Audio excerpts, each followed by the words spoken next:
There is a stage in human psychology that almost nobody talks about. Not because it's rare, but because it's invisible. It doesn't announce itself. It doesn't argue. It doesn't explain. It doesn't fight back. It simply changes form. And by the time people notice it, it's already too late to reach it the old way. This is what happens when an empath reaches what can only be described as the Sophia Stage. Not a title they give themselves, not a personality shift they announce, but a psychological transformation that happens after repeated emotional exposure, betrayal patterns, overstimulation of empathy circuits, and long-term emotional observation of human behavior. At first, the empath feels everything, every tone, every micro-expression, every lie wrapped in politeness, every hidden intention behind a smile. They absorb it all like it belongs to them, and that's where most people misunderstand them. They think sensitivity is weakness. They think awareness is softness. They think compassion means lack of boundaries. They are wrong. Because the empath does not stay in that state forever. Something happens, a slow internal recalibration, not a breakdown, a refinement. At some point, the empath stops reacting and starts recording. They stop defending and start observing. They stop explaining and start understanding patterns faster than words can form. And this is where the shift begins. When an empath reaches Sophia Stage, they don't become louder, they become precise. They don't become emotional, they become selective. They don't become reactive, they become predictive. And this is where most people lose control of their influence over them. Because emotional manipulation only works on someone who is still emotionally participating in the game. Sophia Stage is the moment the empath leaves the game without announcing it. They are still present physically, still smiling when necessary,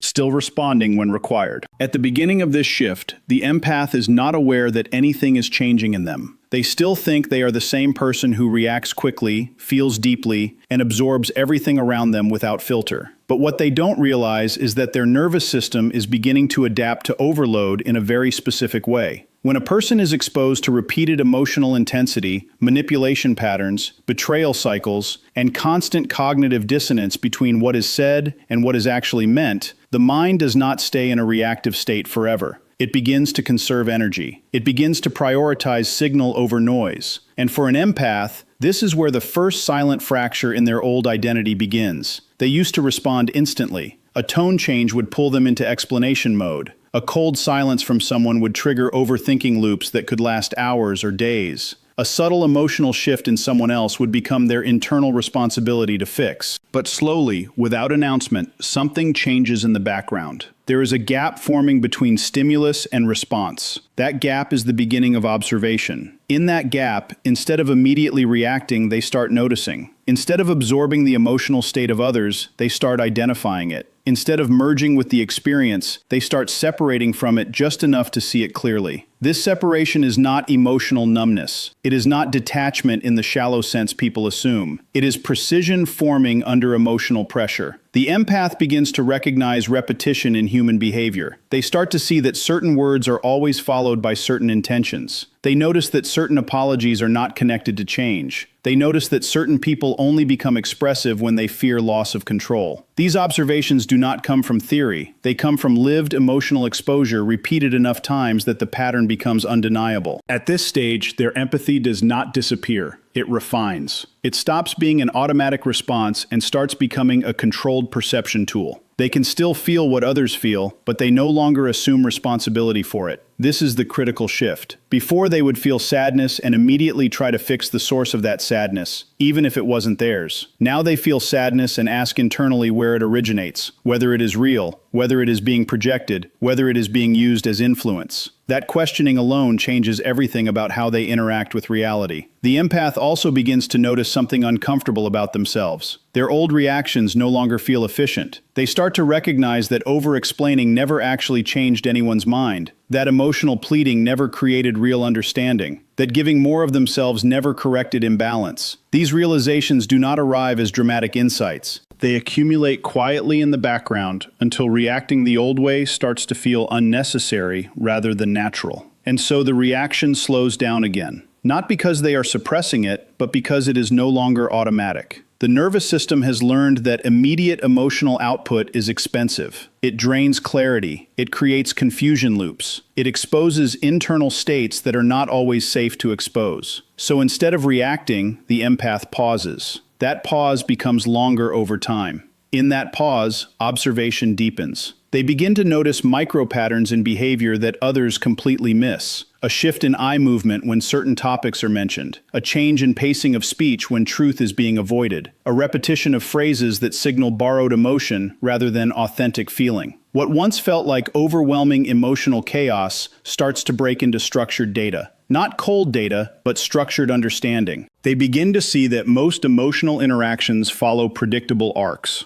There is a trigger, a reaction, a justification, and a cycle. And once this structure is seen clearly enough times, it cannot be unseen. The empath starts to recognize that they are no longer inside these cycles in the same way. They are partially outside them, watching them unfold even while participating physically. This is where misunderstanding from others begins. Because while the empath is becoming more observational, others still expect the old version. They expect immediate emotional participation. They expect emotional validation on demand. They expect the empath to mirror their emotional state without delay. But now there is a delay, a pause that did not exist before, a sense that something is being processed rather than instantly absorbed. This creates discomfort in people who rely on emotional immediacy. They interpret the pause as distance, but it is not distance yet. It is awareness forming. Inside the empath, another shift happens simultaneously. They begin to realize how much of their past behavior was driven by unconscious emotional obligation. They can now see moments where they said yes when they meant no, not out of kindness, but out of emotional pressure. They can see moments where they tried to fix people who never intended to change. They can see moments where they confused intensity with authenticity. These realizations do not create bitterness. They create clarity that is difficult to reverse. As this clarity grows, their internal response system becomes more selective. Not everything triggers engagement anymore. Not every emotional signal is treated as urgent. They start categorizing experiences automatically. What requires attention? What requires distance? What requires no response at all? This categorization is not intellectual at first. It is instinctive, built from accumulated emotional experience that has been processed deeply enough to become pattern recognition.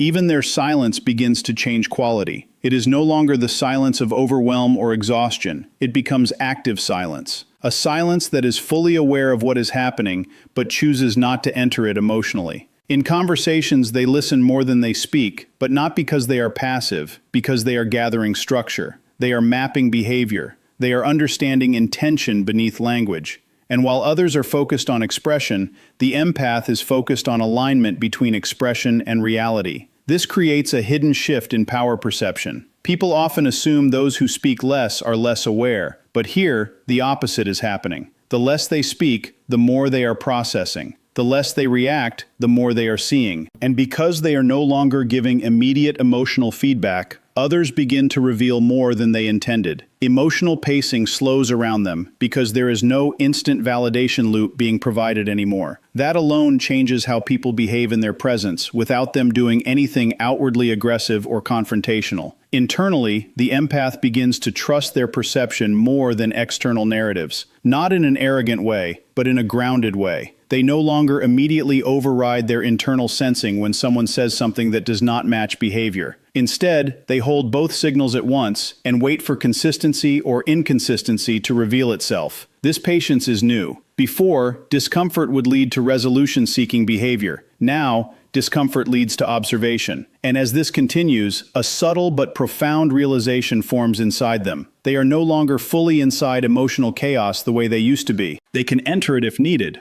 but they can also stay outside it while still understanding it completely. That ability changes everything about how they engage with people, situations, and emotional environments. Because reaction is no longer automatic, perception is no longer distorted, and internal clarity is no longer dependent on external validation. Silence for the empath does not begin as power. It begins as exhaustion. At first, it is what remains after too many emotional explanations that never changed anything. It is what remains after being misunderstood so many times that repeating the truth starts to feel like self-betrayal. It is what remains after realizing that some people are not listening to understand, but listening to respond in the same pattern they always use. So the empath empath stops talking as much, not because they have nothing to say, but because they start noticing something unsettling. Words are not landing where they used to land. In earlier stages, they believed that if they explained better, the outcome would change. If they clarified more carefully, if they softened their tone, if they added more emotional context, the other person would finally understand. But over time, experience teaches them something different. The misunderstanding is not coming from lack of explanation. It is coming from lack of willingness on the other side to see beyond their own interpretation.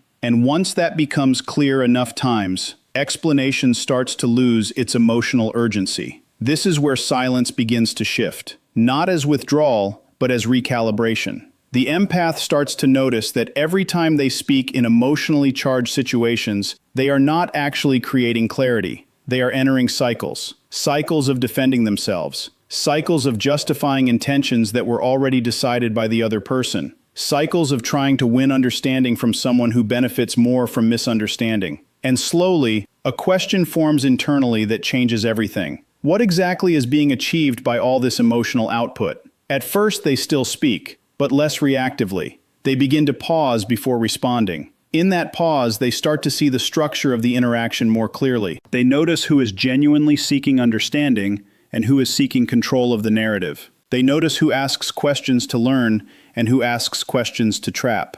They notice how certain conversations are not conversations at all, but emotional loops designed to return to the same conclusion regardless of input. And something inside them starts rejecting participation in loops that have no exit. So silence becomes more frequent. But this is not the kind of silence people usually assume. It is not passive. It is not emotional shutdown. It is not avoidance. It is active non-participation in distortion. The empath is still fully aware, still fully present, still fully capable of speaking. But now there is a filter forming between perception and expression. Not everything that is understood is expressed. Not everything that is felt is shared. Not everything that is known is offered.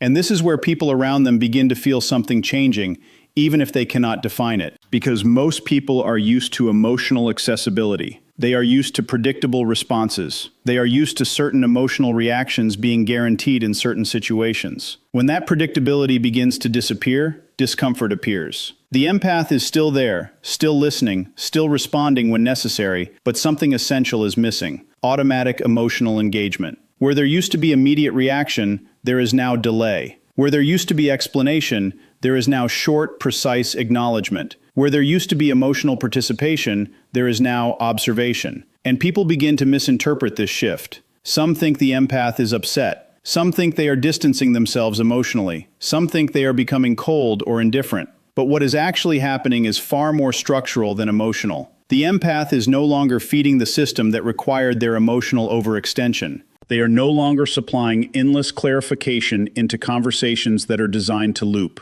They are no longer offering emotional access where it is being used as leverage rather than connection. Silence becomes the boundary that words used to try to create. And because silence does not argue, it cannot be easily challenged. Because silence does not over-explain, it cannot be easily pulled into contradiction. Because silence does not emotionally escalate, it removes the fuel from emotionally dependent interactions. This is where silence starts to gain weight, not as emptiness, but as presence without exposure. The empath begins to realize something that changes their entire internal structure. Speaking less does not reduce understanding, it increases it. Because when they are not focused on producing responses, their awareness expands. They begin to notice what is happening underneath the conversation instead of inside it. The tone behind the words, the intention behind the phrasing, the emotional state that is being projected but not acknowledged. They start hearing what is not being said more clearly than what is being said. And this creates a different kind of intelligence in interaction. Instead of reacting to content, they begin responding to patterns. Instead of engaging with statements, they engage with structures. Instead of trying to resolve every emotional tension, they begin identifying whether resolution is even possible in that context. And in many cases, they realize it is not. So silence becomes strategic. Not because they are trying to gain advantage over anyone, but because they are no longer willing to participate in emotional misalignment. They no longer feel the need to correct every misunderstanding in real time. They no longer feel compelled to rescue conversations that are designed to stay unresolved. They no longer feel responsible for managing other people's emotional reactions to truth. This creates something that others often misread as emotional distance. But internally, it is something very different. It is emotional clarity without emotional leakage. They still feel everything, but they no longer express everything. And that separation creates a new form of stability. Because when emotion is no longer instantly externalized, it becomes easier to see it clearly. It becomes information instead of impulse. It becomes something to interpret instead of something to obey. And with that shift, silence stops being something they fall into and becomes something they choose. In conversations where manipulation once worked through emotional escalation, silence becomes interruption without confrontation. When someone tries to provoke a reaction, the absence of reaction becomes the response. When someone tries to create urgency, the lack of urgency dissolves the attempt. When someone tries to pull them into emotional chaos, silence refuses entry without explanation. And this is what makes it powerful. Not loud resistance, not emotional retaliation, but the refusal to enter distortion at all. Over time, this changes how people interact with them. Some people become more careful. Some become more transparent. Some become uncomfortable because they cannot access predictable emotional feedback anymore. And others simply drift away because the dynamic they relied on no longer functions. The empath does not chase these changes. They observe them and continue. Because silence is no longer a reaction to pain or confusion. It becomes a controlled state of awareness where nothing unnecessary is given away, and everything unnecessary is filtered out before it ever leaves internal perception. At this stage of transformation, the empath no longer experiences emotional life the way they used to. What once felt like constant inner turbulence begins to settle into something far more structured. Not because life becomes easier, but because their relationship to emotional input changes completely. The external world does not stop being chaotic. People do not suddenly become more honest, and manipulation does not disappear. But their access to the empath as a reactive emotional system is gone. What remains is something far more grounded, something that cannot be easily pulled into distortion, pressure, or guilt-based influence. This shift does not happen through decision. It happens through accumulation. Every situation where they were emotionally overextended without reciprocity, every moment they explained themselves to someone who had no intention of understanding, every instance where their empathy was used as access rather than connection, all of it builds into a quiet internal restructuring. Over time, the nervous system learns that immediate emotional compliance leads to depletion, not resolution. And once that learning becomes embodied rather than intellectual, their entire internal response pattern begins to change. They still feel deeply, but feeling no longer automatically translates into action. There is a pause between emotion and response that did not exist before. In that pause, something critical forms: choice. And choice replaces obligation as the operating system of their behavior. Where before they would feel something and immediately move to fix it, explain it, or absorb it, now they feel it, observe it, and decide whether engagement is even necessary. That single shift removes them from most emotional traps entirely. Because emotional manipulation, in its most basic form, depends on predictable reaction. It depends on urgency being answered with urgency. It depends on guilt producing compliance. It depends on emotional discomfort creating immediate corrective behavior. But when response is no longer automatic, these mechanisms lose their structure. The empath is still aware of the emotional signals being projected toward them, but they are no longer internally compelled to resolve them on demand. This is where emotional reach begins to collapse for others. People who once had direct influence through tone, silence, disappointment, or approval begin to notice something they cannot easily name. The empath no longer adjusts themselves to stabilize the emotional environment of others. They no longer rush to fix discomfort that is not theirs. They no longer over-explain to reduce someone else's misinterpretation. Instead, they allow emotional states to exist without interference. And for people accustomed to emotional dependency loops, this creates confusion. Because there is no conflict to escalate, no argument to win, no emotional reaction to steer, the usual levers of influence stop functioning. Attempts to provoke urgency do not generate immediate response. Attempts to create guilt do not result in instant correction. Attempts to withdraw emotional approval do not trigger chasing behavior. The empath still sees everything happening, but they are no longer participating in the emotional script that used to define the relationship dynamic. Internally, this is not detachment in the sense of indifference. It is integration. They are not shutting down feeling. They are separating feeling from obligation. They can sense emotional dishonesty without needing to confront it.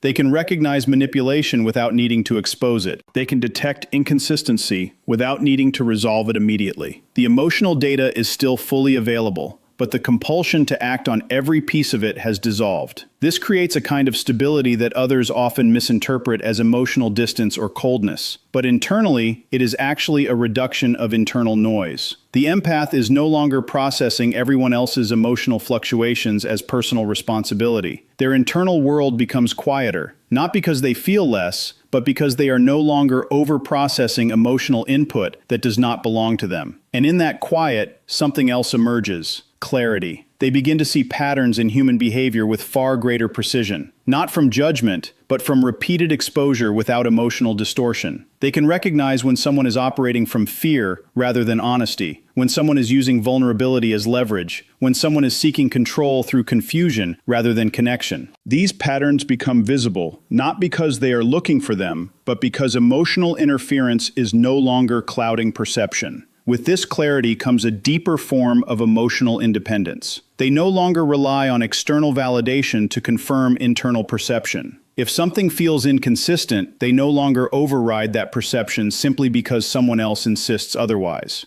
They allow time and behavior to confirm truth instead of accepting immediate narrative. This patience fundamentally changes their vulnerability to manipulation. Because manipulation thrives in urgency, in pressure, in emotional overload that forces quick decisions without clarity. But when urgency no longer overrides perception, manipulation loses its entry point. The empath does not need to respond immediately. They do not need to justify their perception in real time. They can simply observe outcomes and allow reality to confirm itself. This is where emotional distance is often misread by others as unpredictability. But from the empath's internal perspective, nothing is random. Everything is being processed with greater accuracy, just without external expression unless necessary. They are no longer performing emotional availability on demand. They are no longer providing constant feedback loops that validate other people's emotional states. Instead, they operate from internal certainty built through observation,